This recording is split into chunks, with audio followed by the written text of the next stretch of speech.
네, 시장은 끝났지만 투자는 계속돼야 합니다. 한 발짝 앞서 내일을 준비하는 마감 후 투자 코칭 진행의 김다림이고요. 오늘도 저희와 함께 1시간 동안 오늘의 이슈 정리하고 내일장을 내다보는 시간 가져보겠습니다.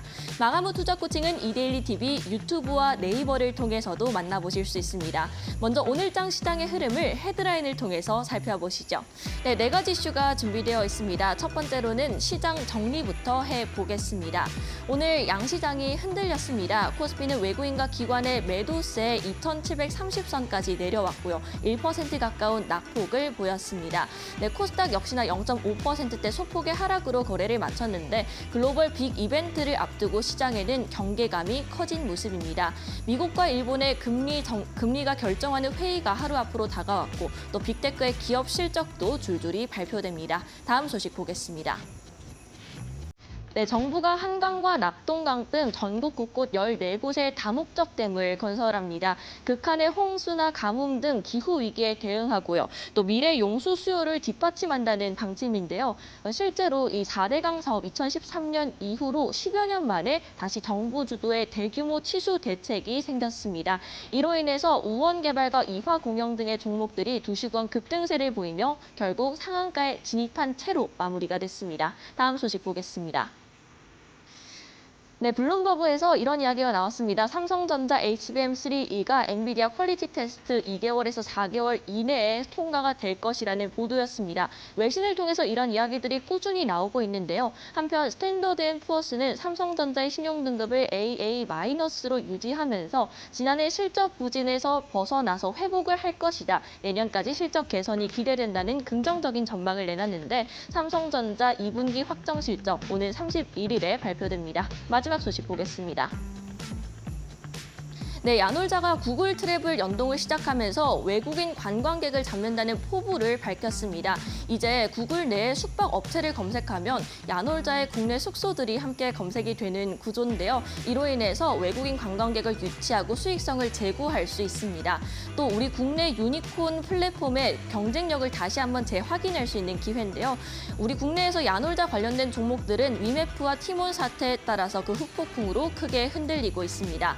이렇게 4가지 이슈들 저와 함께 모두 살펴봤습니다. 우리 시장 하루 만에 다시 하락 전환했습니다. 이렇게 변동성이 큰 장세에서 어떤 대응 전략 세워보면 좋을지 저희와 1시간 동안 함께 해주시기 바라겠고요. 마감 후 투자 코칭 본격적으로 시작합니다.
네, 이제는 오늘의 이슈 한 가지를 더 집중적으로 탐구해보는 시간입니다. 서동구 소장님과 함께합니다. 안녕하세요. 네, 안녕하세요.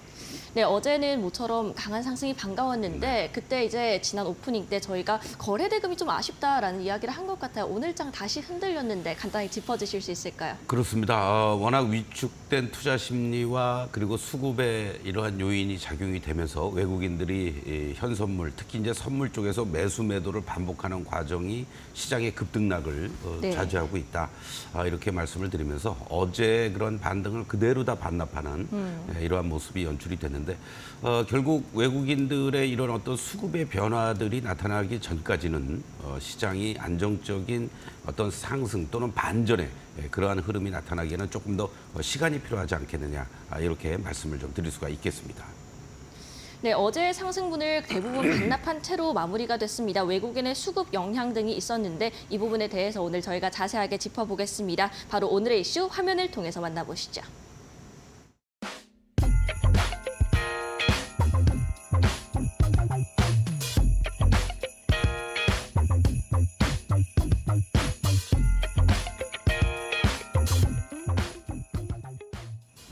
네, 오늘은 숫자로 보는 시장입니다. 오늘의 숫자는 30인데요. 급등락을 지속하는 파도타기 전략이라고 했으니까 관련한 숫자일 것 같아요. 우리가 이제 어떠한 그 현상을 놓고 봤을 때 네, 우리가 흔히 이제 뭐 컵에 물이 반이 있지 않습니까? 맞습니다. 그러면 어떤 사람들은 반밖에 안 남았다라고 할 수도 있고 또 어떤 사람들은 반이나 남았네라고도 할 수 있어요. 그리고 또 우리가 주식 투자를 하는 데 있어서 제가 이제 매직 솔루션을 가지고 여러분들께 설명을 드릴 때 이격도라는 부분을 많이 얘기하잖아요. 네, 맞습니다. 그러니까 현재 주가의 위치와 또 이 우리가 생각하고 있는 보조 지표라든가 이런 부분들이 얼마나 더 벌어져 있거나 또는 아래로 가 있느냐 이런 걸 보면서 뭐 과열이다, 침체다 이런 얘기들을 하는데 오늘 30이라는 거는 가장 기본적이면서도 시장의 어떤 심리를 나타내주는 투자 심리도라는 게 있습니다. 투자 심리도요? 네, 그렇게 그 투자 심리도라는 것은 열흘 동안에 주가가 얼마나 올랐고 빠졌느냐를 백분율로 나타내는 거죠. 그래서 우리가 흔히 얘기하는 50을 기준으로 했을 때 3거래일밖에 못 올랐다고 하면은 투자 심리도가 어떻게 되겠습니까? 30이 되겠죠. 그렇죠? 바로 코스피 시장이 현재 30% 정도의 투자 심리도를 보여주고 있다. 그래서 30으로 정도 내려간다라고 했을 때는 이게 이제 우리 투자자들이 위축이 되는 거죠. 침체권에 진입을 했다. 얼어붙었다. 그렇죠. 그리고 70 이상 넘어간다. 그러면 이제 좀 과열이구나. 조심을 해야 되겠구나. 이런 하나의 지표로서 우리가 생각을 할 수가 있는데 오늘 이거와 관련된 얘기를 좀 여러분들하고 좀 하고 싶습니다. 네, 투자 심리도 30이다 이런 이야기를 해주면서 우리 거래 대금도 얼어붙고 또 투자 심리도 확실히 위축된 모습을 확인할 수 있는데요. 외국인의 전략, 포지션까지도 함께 연관이 돼 있다고 합니다. 어떤 건가요? 그렇죠. 지금 여러분들께 코스피 기준으로는 최근 10거래일 동안 7번이 하락을 했고요. 네. 그리고 3일 동안 상승했으니까 네.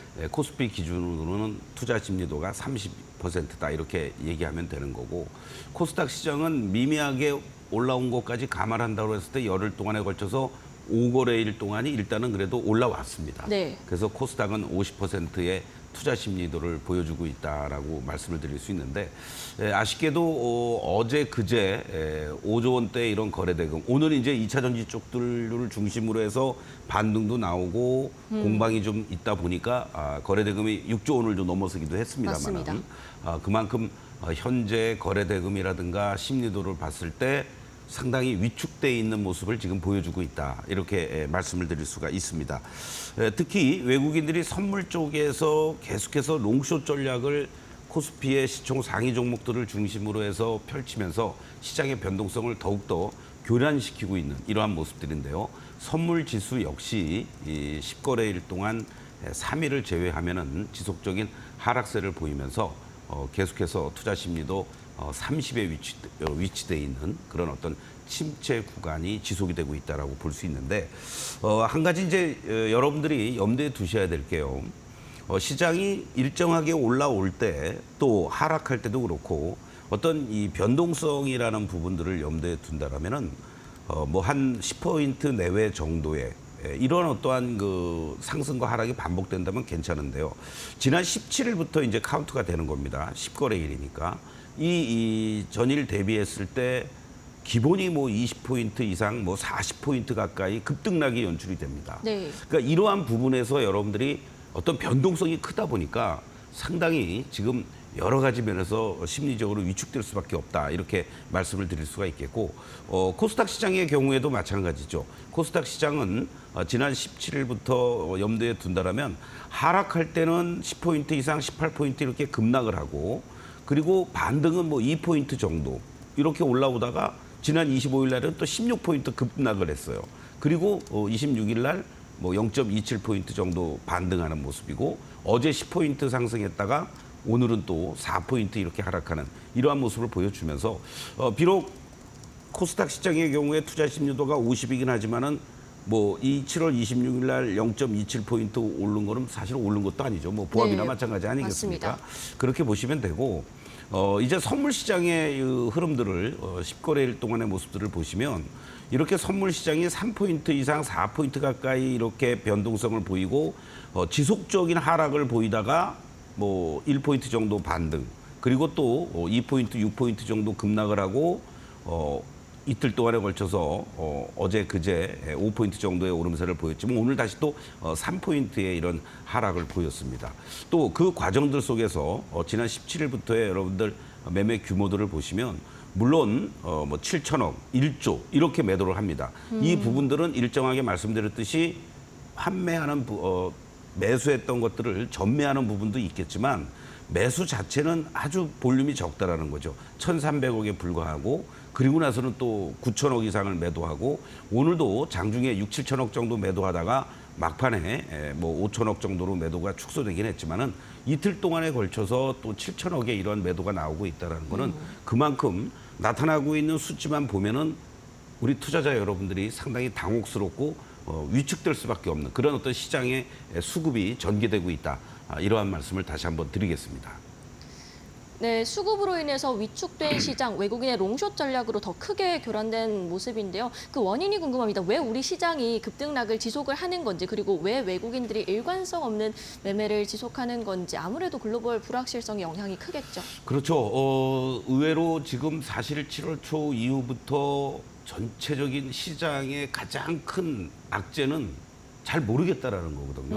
그러니까 불확실성, 뭔가가 명확하지 않을 때가 시장에서는 모든 투자 주체들이 매매를 중단하거나 또는 상당히 보수적으로 운영하거나 또 위험 자산에 대한 회피 심리가 커질 수밖에 없다. 이렇게 맞습니다. 말씀드릴 수 있는데 크게 최근 들어서 뭐 평소에도 여러분들하고 말씀을 드리긴 했습니다만 한 4가지 정도를 우리가 한번 좀 체크해 볼 필요가 있지 네. 않겠느냐 이렇게 말씀을 드리겠습니다.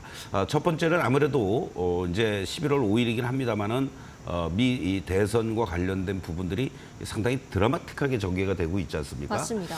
바이든의 전격적인 사퇴라든가 뭐 트럼프의 뭐 피습 사건이라든가 이런 걸로 인해서 뭐 거의 뭐 미국의 42대인가요 이번이? 맞습니다. 이 42대 대통령은 뭐 트럼프다 이런 대세가 형성이 됐다가 전격적으로 사퇴를 하면서 해리스 부통령이 지금 뭐 두 바이든과 트럼프의 후보자들이 모금했던 선거 기부금을 다 뛰어넘는 네. 이러한 모습과 더불어서 지금 박빙으로 가고 있다라는 거죠.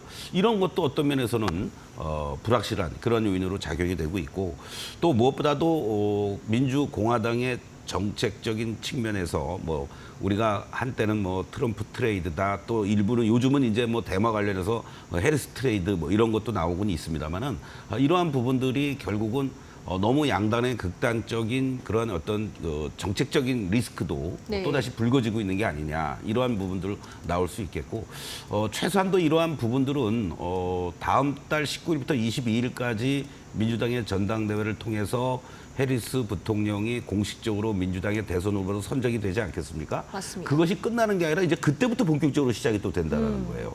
이러한 부분들이 결국은 정치적인 불확실성은 사실상 큰 그림에서 보면은 찻잔 속의 태풍으로 끝나긴 하는데 요즘 여러 가지 면이 복합적으로 작용이 되다 보니까 바로 미국의 이런 대선의 불확실성이 계속 시장에서 고조가 되고 있는 것도 또 하나의 요인이다라고 볼 수 있겠고 두 번째는 이제 결국은 실적과 관련된 부분인데요. 지난 1분기만 해도 빅테크 기업들을 중심으로 해서 미국의 그러한 관련한 종목들이 상당히 좋은 가이던스도 내놓고 실적도 예상치에 부합되거나 그 이상을 나오면서 긍정적인 흐름들이 작용이 됐다면 이번 2분기 실적들은 상당히 급등락을 야기시킬 만한 요인들이 많이 작용이 되고 있다는 거죠. 지난주에 발표됐던 테슬라 같은 경우 또 구글 같은 경우에도 나름대로 구글 같은 경우는 실적도 좋게 나오긴 했지만은 향후의 전망 뭐 이런 부분들이 불투명한 것처럼 반영이 되면서 급락이 연출이 됐고요. 또 테슬라 같은 경우는 당연히 뭐 매출이 조금 뭐 증가된 거 아니냐 뭐 이런 얘기가 있었지만은 결과적으로는 영업이익률이 떨어지다 보니까 급락세가 연출됐는데 또 오늘 같은 날은 또 갑자기 뭐 탑픽으로 선정이 되면서 급등을 또 보여주는 이런 어떤 면에서는 좀 종잡을 수 없는 시장의 모습들이 종목별로 나타나는 것도 또 부담스럽게 작용이 되고 있다 이렇게 볼 수 있겠고 내일 새벽이 되겠죠. 이제 MS가 과연 또 어떻게 실적을 발표하고 향후의 가이던스를 내놓느냐 이것도 대단히 중요한 바로 소위 말하는 AI 반도체와 관련된 대표적인 기업들 MS, 메타, 아마존 또 애플 이러한 그 흐름들이 이제 우리가 또 기다리게 되는 거고 8월 28일 날 엔비디아가 실적이 좀 어떤 면에서는 최종적으로 가장 늦게 발표가 됩니다. 이 부분과 관련된 부분도 여전히 불확실한 그 요인으로 2분기 실적들이 제기가 되고 있는 게 아니냐 이렇게 우리가 한번 전망을 해볼 수가 있을 것 같습니다. 또 바로 이거와 맞물릴 수도 있겠는데요. 세 번째 이제 AI 반도체의 정점론, 고점론 뭐 워낙 극과 극입니다. 어떤 쪽에서는 이제 시작한 거다, 이제 태동의 단계다, 뭐 이런 얘기가 있고 아니다, 이제는 뭐 더 투자하기도 그렇고 또는 투자 대비해서 이익이 가시화된다라는 것이 너무 더디거나 나오지 않고 있지 않느냐. 말이 얼리버드들 중심으로 뭐 챗GPT를 사용하는 것이지 유료화되고 있는 것들을 사용하는 사용자 수는 급격하게 증가가 되지 않고 있다. 뭐 이런 얘기까지 계속 부정적으로 보는 쪽들이 있는 거죠. 거기에 이제 또 오늘 하루 갑자기 이 얘기가 나온 것은 아닙니다만은 애플에서 엔비디아의 칩만이 아니라 다른 여러 칩들도 뭐 자기들이 테스트를 하는 과정이다 이런 얘기가 있었는데 최근에 나온 보고서에 의하면은 구글의 저가 칩을 가지고 어떻게 보면은 이 GPT와 관련된 이러한 부분들을 하겠다라는 거. 그렇다면 엔비디아의 독주도 끝나는 거고 결국은 이 관련된 산업도 가격이나 경쟁이 붙으면서 문제가 되는 게 아니냐. 이것이 오늘 뭐 SK 하이닉스 또 SK 하이닉스와 연관이 된 한미반도체의 또 급락도 장중에 연출시키는 이러한 요인으로 작용이 됐다라고 볼 수 있겠죠. 또 하나 이제 지금 블룸버그에서는 로이터와 블룸버그가 서로 싸우는 것 같아요. 로이터에서는 계속 삼성전자, 엔비디아 관련된 얘기가 부정적으로 얘기들이 많이 나왔잖아요. 맞습니다. 근데 또 블룸버그에서는 곧 뭐 HBM3 통과가 되고 4분기부터는 납품이 가능하다. 뭐 이런 얘기까지 이제 나오면서 전체적인 흐름을 봤을 때는 삼성전자가 엔비디아에 납품은 하겠죠. 근데 이것도 이제는 삼성전자의 어떠한 그 상승 동력에는 큰 영향을 지금 못 미치고 있고 반면에 SK하이닉스 입장에서는 새로운 경쟁자가 이제 본격적으로 들어옴으로 해서 나름대로의 독점적인 것도 깨지면서 가격이나 경쟁이 본격화되는 게 아니겠느냐. 이런 것도 또 부담스럽게 지금 작용이 되고 있다. 결국 AI 반도체와 관련된 그 고점론은 저도 개인적으로는 아니라고 봅니다만은 어느 독점적인 지배력을 가지면서 고가권에 놓여져 있던 가격이라든가 이런 부분은 이제 조금 하향 다운될 가능성이 높지 않겠느냐. 이 부분은 우리가 인정을 해야 될 필요가 있다라고 말씀을 드리겠고 또 하나는 AI 고점론과 관련된 얘기. 아까 우리가 투자하는 것만큼 이익 기여도가 적다라는 이 부분은 사실은 좀 성급한 부분이 아니겠느냐. 아직까지는 뭐 MS도 그렇고 메타도 그렇고 우리가 얘기하는 애플도 그렇고 아마존도 그렇고 죽기 아니면 살기식으로 계속 투자를 해야 될 것 같아요. 거기서 이제 손 들고 나오는 애들이 하나둘씩 나오겠죠. 아, 네. 우리는 이제 그거 안 할래. 뭐 다른 쪽으로 갈래. 그러나 시장을 선점하고 시장을 선도해 나가려면 입증이 됐고 또 인증되고 있는 엔비디아 쪽에 일정한 부분은 상당한 부분을 차지해야 되지 않겠느냐라고 말을 할 수가 있겠고, 다만 젠슨왕도 이런 얘기는 했습니다. 거의 뭐 90% 이상의 시장을 가지고 있는 엔비디아도 부담스럽다. 네. 뭐 그런 어떤 점유율이 좀 다른 쪽에서도 좀 갖고 가는 것이 자기네들 입장에서도 뭐라 그럴까요? 가진 자의 여유 뭐 이렇게도 볼 수 있겠는데, 그러한 부분을 좀 우리가 한번은 되짚어볼 필요가 있지 않을까 이런 말씀을 드리겠고, 이제 마지막으로 또 하나 이제 불안정한 것이 결국은 미국 시장도 조금은 눈치 보면서 호흡을 좀 가다듬는 이런 모습이 오늘 아침에 확인이 됐잖아요. 맞습니다.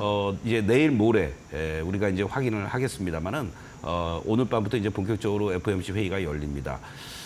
바로 이 미국의 금리 인하는 이번에 하겠다라는 사인을 충분히 줄 것으로 이렇게 예상이 되고 있는데, 또 시장에서는 어떤 면에서는 물에 빠진 사람 구해놓으니까 이제 보따리 내놔라. 너 나 왜 구해줬어? 뭐 이런 걸 따지는 듯한 네.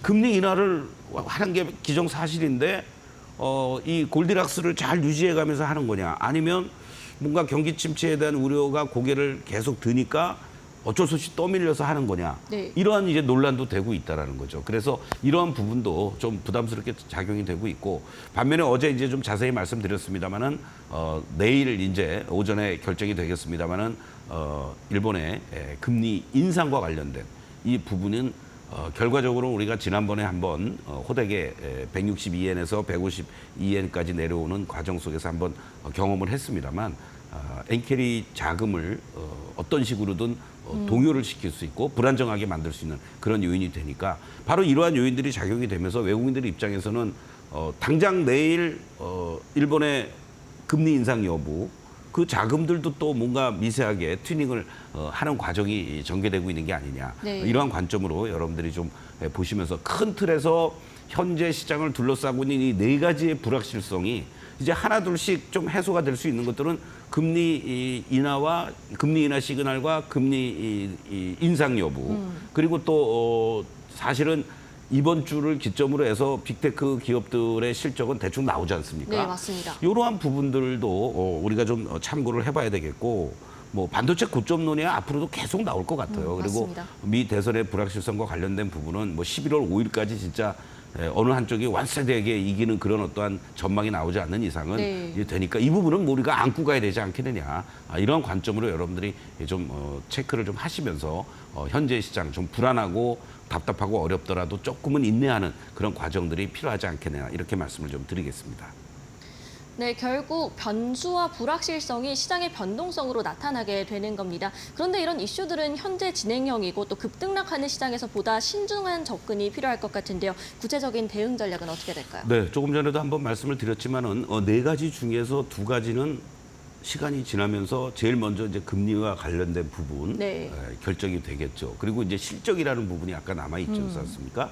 바로 이제 그런 측면에서 뭐 MS라든가 아마존 현재의 어떤 실적단, 그리고 제일 중요한 것은 향후의 가이던스가 어떻게 나오는지, 네. 이런 거를 내일 새벽에도 우리가 좀 확인을 해봐야 될 것 같습니다. 일차적으로는 MS죠. 그렇게 좀 체크를 좀 해볼 필요가 있겠고, 이러한 것들을 염두에 두신다면 현재 구간에서 전개되고 있는 지수 포인트를 말씀드린다면, 지난주에 2,704포인트, 5포인트 왔다 갔다 하는 그러한 모습에서 그래도 이틀 동안에 걸친 코스피 반등은 나왔습니다. 아직은 2,750을 안착하기에는 조금 부족한 그러한 모습이 있지만, 현재 시점에서 2,680에서부터 2,700에 대한 지지력들, 그리고 코스닥도 오늘 뭐 가까스로 800을 또 무너뜨리지는 않았습니다만은 네. 780에서부터 800선 정도를 하단으로 이번 주 그리고 다음 주 초까지 잘 지지가 돼주는지 일단 저점이 확인이 돼줘야 된단 말이죠.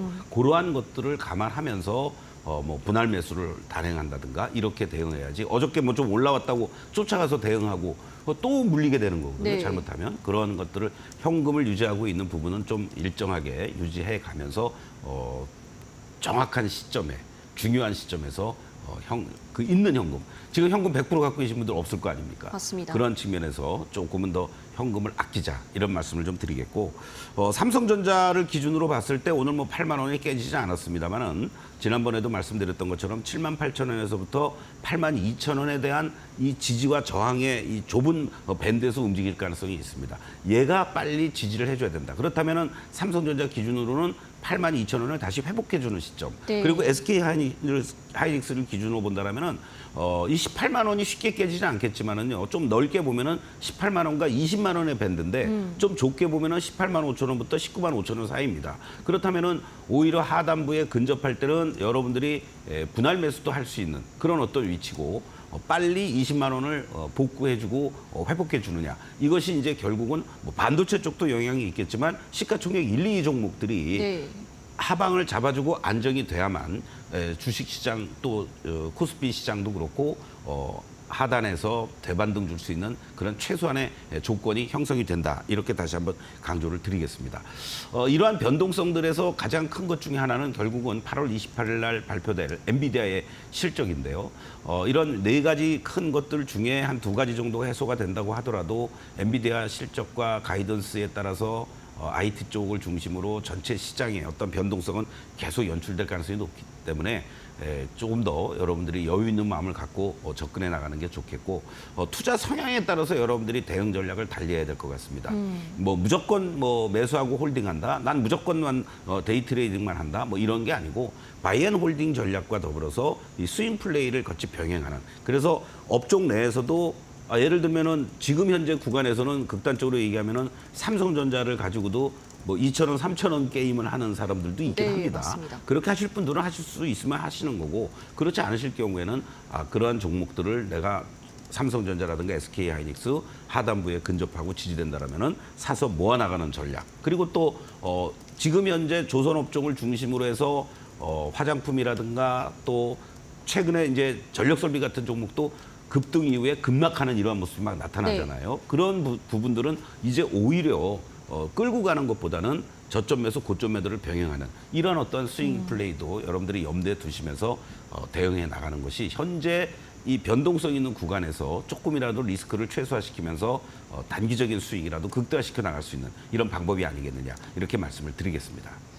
네, 앞으로 발표될 실적 체크하시면서 지수와 반도체주의 지지를 확인할 필요가 있다. 그리고 개인의 성향에 따라 투자 전략을 다르게 가져가시면 좋겠는데 구체적인 테마나 대응법은 내일장 체크 포인트에서 알아보겠습니다. 이렇게 오늘장 이슈 정리하고요. 잠시 뒤에는 서동구 소장님의 매직 기법 강의가 준비되어 있습니다. 저희와 끝까지 함께해 주시기 바랍니다. 그럼 내일은 어디에 포커스를 두고 시장과의 만남을 준비해야 될까요, 소장님? 네, 이 부분은 뭐 제가 크게 한 몇 가지 섹터를 구분했죠. 수출 관련주, 그리고 수주 모멘텀, 금리 인하 수혜주. 그러면서 지난주에, 어제였죠. 금리 인하 수혜주에서는 오히려 자동차 쪽을 금리 인하 수혜주로 놓자 이렇게 말씀드렸는데 변함없습니다. 이것들 섹터 내에서 여러분들이 돌아가면서 네. 같은 또 방산업종 내에서도 어저께 추천해드렸던 한국항공우주 같은 경우는 오늘도 상승을 보이잖아요. 맞습니다. 또 먼저 올라왔던 현대로템 같은 경우에는 잠시 후에 또 말씀드리겠지만 또 나름대로 고점에서는 이제 조금 쉬어가는 이러한 흐름들이 나오니까 급등한 종목들은 일부 이익 실현하시고 또 움직이지 않았거나 하단에서 저점 잡아주고 있는 종목들은 공략해 들어가는 이런 어떠한 전략이 현재 구간에서는 좀 더 필요하다 이렇게 말씀드립니다. 네, 저점 매수하는 전략 유효하고요. 이렇게 오늘장 시장 정리하고 내일장까지 알아보는 시간 가져봤습니다. 이분은 서동구 소장님의 실전투자 매직기법 강의부터 시간의 특징주, 내일장 공략주 시간까지 준비되어 있습니다. 매직기법 강의 바로 출발해 보겠습니다.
네, 투자자, 시청자 여러분, 오늘 하루의 모습을 보면요.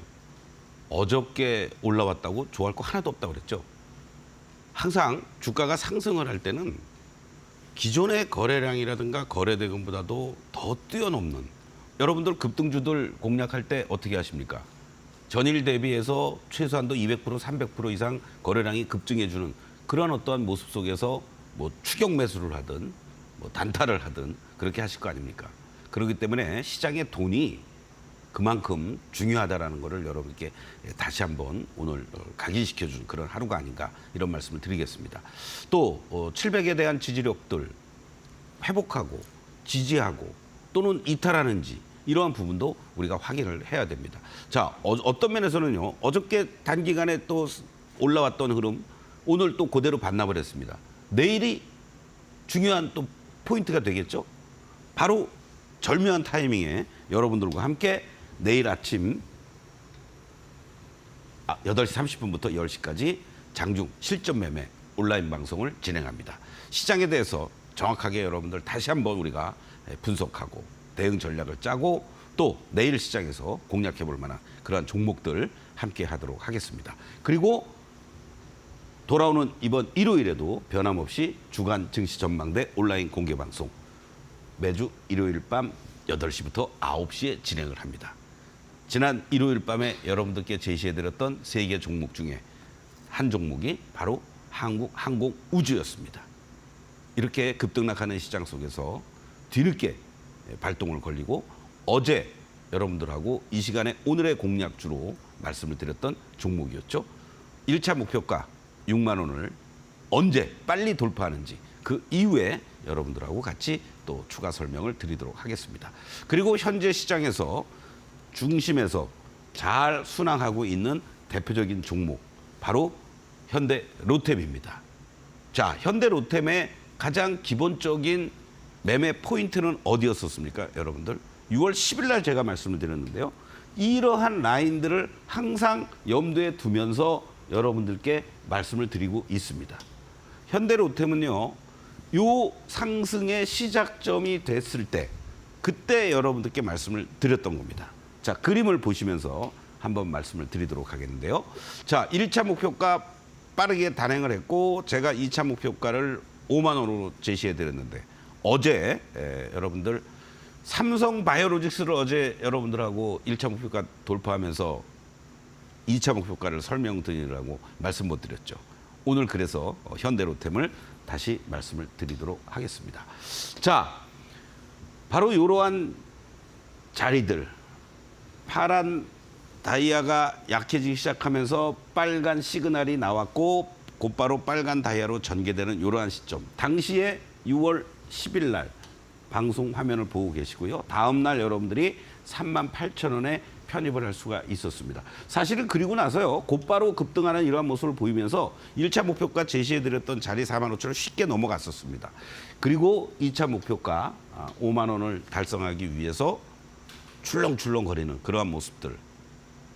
그리고 나서 곧바로 돌파하고 실적에 대한 얘기들 저는 5만 5천 원으로 3차 목표가를 제시해드리겠습니다.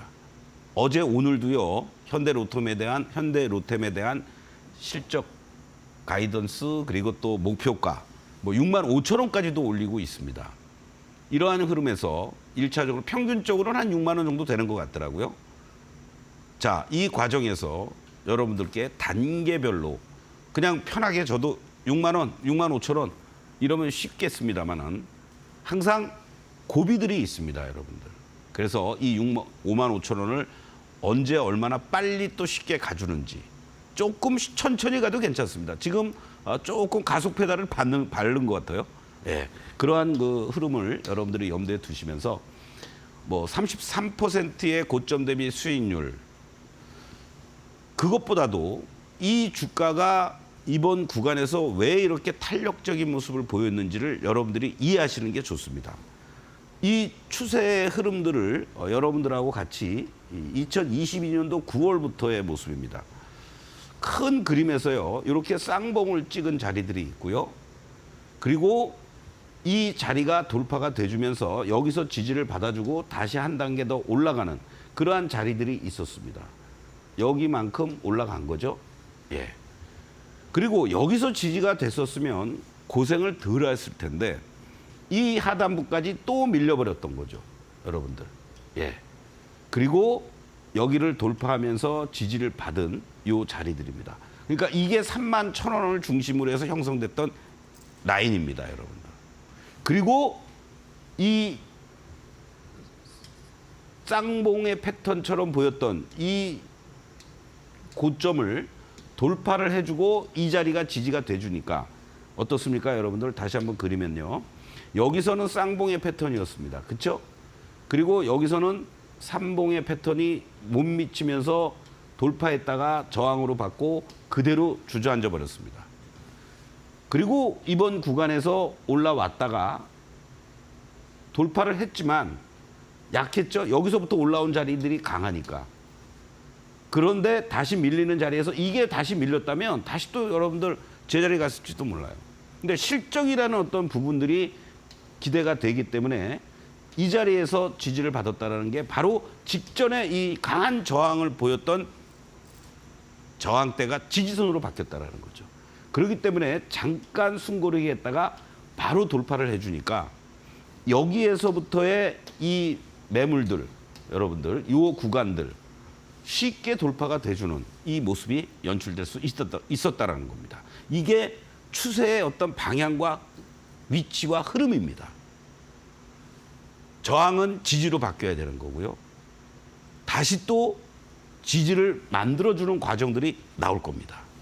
자, 캔들의 모습들하고 같이 한번 보시겠습니다. 똑같죠? 여기서 쌍봉의 패턴들.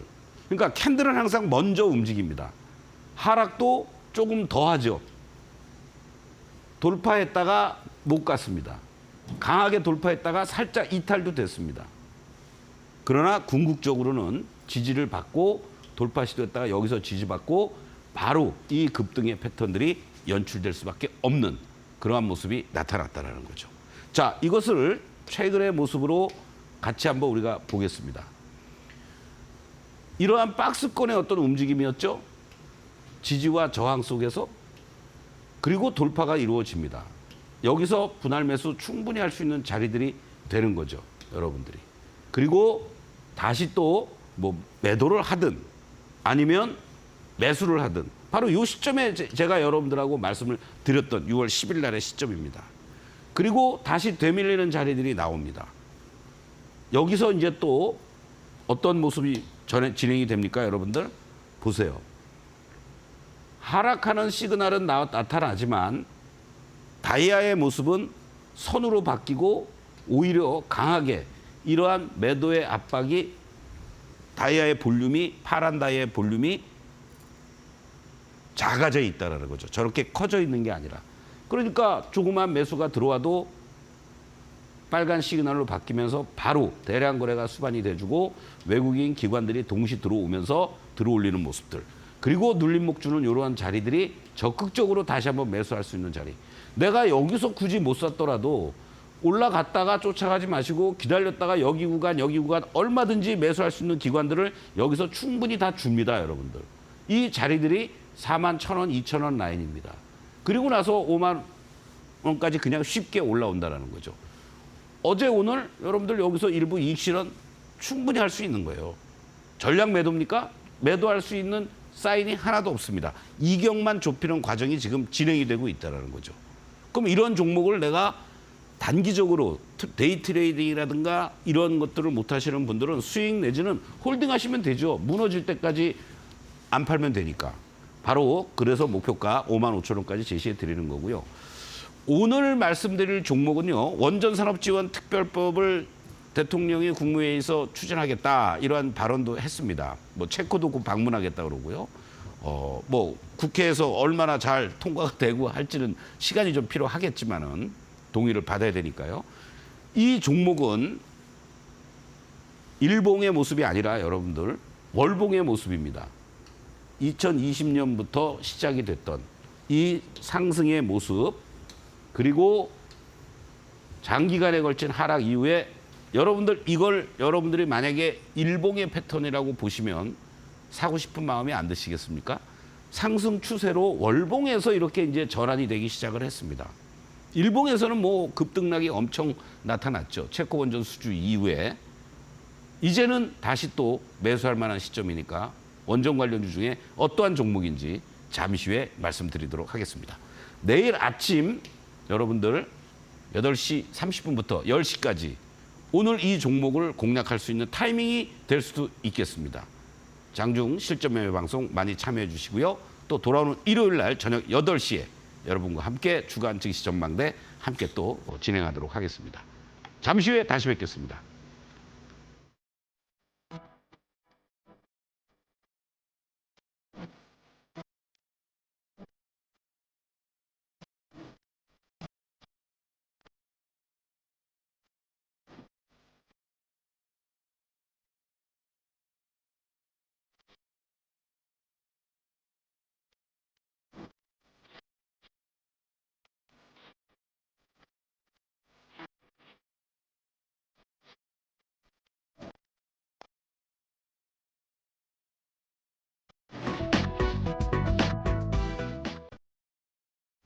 네, 저희가 제공해드리는 정보는 여러분들께 도움을 드리기 위한 단순 참고 자료일 뿐 상승과 하락을 보장하지 않는다는 점 먼저 안내드리겠습니다.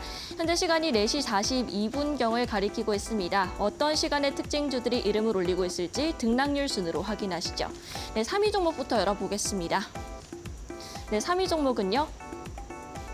네, 푸드나무입니다. 랭킹닷컴으로 친숙한 회사기도 하죠. 경영권 지분 매각 소식에 새 주인 찾기에 나섰는데요. 이에 따라 오늘 장중 급등세가 나왔습니다. 11시 구간 급등하면서 23% 강세로 거래를 마쳤는데요. 현재 시간의 거래에서 추가적으로 2%가량의 시세를 더 내고 있습니다. 2위 종목 열어보겠습니다. 네, 2위 종목은 SLS 바이오입니다. 제약바이오 종목들이 이달 들어서 개발 호재성 이슈에 따라서 돌아가면서 시세를 내고 있는데요. 이 SLS 바이오의 경우에는 비만 치료제 위고비의 품질 관리 독점 계약 기대감이 나와 있습니다. 이에 따라서 지난주 금요일장에서는 상한가에 진입한 채로 거래를 마쳤고요. 오늘장에서도 큰 폭으로 올랐다가 상승분을 대부분 반납하면서 4% 상승한 채로 거래를 마쳤습니다. 현재 시간의 거래에서는 2~3%가량 오르고 있습니다. 마지막 1위 종목 따라보겠습니다. 네, 1위 종목은 삼표시멘트입니다. 오늘 2시경에 정부가 다목적댐 14곳을 전국 곳곳에 짓는다는 소식이 들려왔는데요. 기후위기에 본격적으로 대응하기 위함이라고 정부가 입장을 밝혔습니다. 이에 따라서 관련 종목들이 일제히 들썩였는데 시멘트주도 그중 하나입니다. 삼표시멘트는 8%대 강세로 거래를 마쳤고요. 현재 시간의 거래에서 이 시멘트 종목 내에서 삼표시멘트가 7% 오르면서 가장 강한 시세를 분출하고 있습니다. 외에도 성신 양회나 한일시멘트 등의 종목들도 각각 5% 넘는 시세를 보여주고 있습니다. 네, 이렇게 저와 함께 시간의 특징주 3가지 모두 살펴봤는데요. 이어서 서동구 소장님과 함께 내일장 공략주 시간으로 돌아오겠습니다.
네, 바로 내일장 공략주 시간으로 넘어갑니다. 원전 산업지원 특별법 추진. 저희가 한 달 전쯤에 이미 원전으로 크게 수익을 본 바가 있잖아요. 좀 기대가 될 수밖에 없는데요. 그렇습니다. 이제는 오히려 여러분들 제가 원전주를 말씀을 드리면서 올라갈 때 그 체코 발표와 더불어서는 재료 노출에 따라서 일부 이익 실현하시고 그리고 신규 추격 매수는 자제하면서 흔들릴 때 저점에서 이제 매수할 타이밍을 찾으시면 됩니다라고 맞습니다. 그랬는데 이제 그런 시점이 된 것 같아서 타이밍이 바로 그 왔다. 직전에는 한전 기술을 여러분들 급등의 어떤 좋은 수익이 나왔잖아요. 네. 이제는 오늘 여러분들께 한전 산업을 좀 말씀드리고 싶습니다. 자, 한전 산업은 여러분들 다 아시겠습니다만은 한국자율총연맹 그리고 한국전력이 지분을 두 회사가 한국전력이 2대 주주 60%를 가지고 있습니다. 네. 그러니까 유통 물량이 뭐 40%밖에 안 된다. 이렇게 단순하게 보시면 되는 건데요. 네. 원전을 비롯해서 반절 설비의 운영 정비 부분에 특화가 되면서 안정적인 실적을 거의 웬만하면 적자를 안 냅니다. 일정하게 줘야 돼요. 네. 그러한 그 메리트도 있다라고 여러분들 이해하시면 되고 체코에 이어서 네덜란드, 스웨덴, 핀란드 이렇게 유럽에 진출을 할 가능성이 높은 그러한 모습 아니냐. 근데 공교롭게도 네덜란드 같은 경우에는 총리가 우리가 대통령이 직접 올해 가기도 했고 작년에 와서 정상회담도 했었죠. 네, 맞습니다. 그리고 스웨덴이라든가 핀란드 총리 같은 경우에도 나토 정상회담을 통해서 뭐 짧은 시간이지만 다 정상회담들을 했단 말이에요. 이것도 뭔가 의미가 있지 않을까 이런 말씀도 한번 물론 시간이 필요하겠습니다만은 우리가 관심을 좀 보면서 접근하면 좋을 것 같고 바로 오늘 원전 산업 지원 특별법을 제정을 하겠다 이러한 얘기. 그래서 원전 생태계 복원을 하고 1,000조 원의 시장에서 제2, 제3의 체코의 신화를 이룩하겠다라는 정부의 강력한 의지가 표명이 됐습니다. 그러한 부분들도 우리가 좀 참고해 볼 필요가 있겠는데 아까 말씀드렸던 것처럼 이 한전 산업의 월봉의 모습을 먼저 좀 보시도록 하겠습니다. 다른 어떠한 원전 관련주들보다도요, 이 한전 산업은 이미 2021년에 고점을 돌파를 했습니다. 이번 구간에서. 그리고 3개월 동안 이렇게 또 아주 급등하고 있는 이러한 모습을 보여주면서 전체적으로 상승의 추세가 이 다이아가 빨간 다이아로 이제 전환이 됐다 이렇게 보시면 되겠죠. 월봉상에서 이제 좀 이격이 벌어진 이러한 부분이 있는데요. 주봉의 모습들도 한번 좀 보시면은요. 주봉의 모습도 완벽하게 상승 추세를 잘 이어져 가고 있는 그러한 대표적인 위치에 있다라고 보시면 되겠습니다. 그래서 이 종목 역시 지금 현재의 위치를 보시면 주봉상에서 이 바로 직전의 고점 이 14,000원을 돌파를 하는 흐름이고요. 이 추세가 갑자기 꺾이겠습니까? 그 다음 자리가 이제 요 15,000원부터 16,000원 사이인데 이 자리가 이제 안착하기 위한 과정을 지금 보여주고 있다. 이렇게 보시면 좋겠습니다. 그래서 현재 위치들을 감안해서 일봉으로 이제 보시면 마치 이 지난 2021년도에 쓰리봉의 패턴을 보여주었던 이 고점권의 물량들을 단숨에 돌파를 했다가 지금 그 과정, 이격 조정 과정과 물량 소화 과정이 자연스럽게 진행되고 있는 게 아니냐 이렇게 여러분들 이해하시면 좋을 것 같습니다. 그래서 지금의 모습들을 놓고 봤을 때 상승 추세 잘 유지가 되고 있고 이렇게 이격이 좁혀주는 이러한 과정들이 지금 주봉상으로도 나타날 수 있는 그러한 모습이 나타나고 있는 거고요. 자, 일봉으로 다시 돌아와서 보면은 현재 시점에서만 놓고 봤을 때 이 고점이 부담스럽긴 합니다. 갭이 연출된 자리. 이제 갭을 다 메꿨어요, 이제. 이날 뭐 상한가 들어간 날 아니었습니까? 체코 원전 성공하면서. 그리고 이쪽의 하단에 대한 지지력들을 지금 계속 횡보해주면서 보여주고 있다. 14,000원만 이탈되지 않는다면 여러분들 충분히 이 15,000원과 요 초반 자리를 중심으로 해서 분할 매수할 수 있는 흐름들이 나올 수 있다. 이렇게 말씀드리고 특히 조정을 보이는 과정 속에서 이렇게 거래량이 급감되어 있다는 것이 의미가 있고요. 내일부터라도 여러분들이 요 15,000원 초반 자리를 중심으로 해서는 매수의 관점. 그리고 단기간에 이 직전 고점 돌파하기 힘드니까 일단은 여러분들이 요 14,000원부터 17,000원 정도의 어떤 지지와 저항을 이용한 그런 대응 전략이 필요하지 않겠느냐. 이렇게 말씀을 좀 드리겠습니다. 네, 관련법 제정 모멘텀 나와 있는 한전산업 목표가는 17,000원입니다. 여기서 소장님과 인사드리도록 하겠습니다. 감사합니다. 네, 고맙습니다. 네, 마감 후 투자 코칭 마무리하겠습니다. 저희는 내일 오후 4시에 다시 돌아오도록 하겠고요. 시청해주신 여러분 고맙습니다.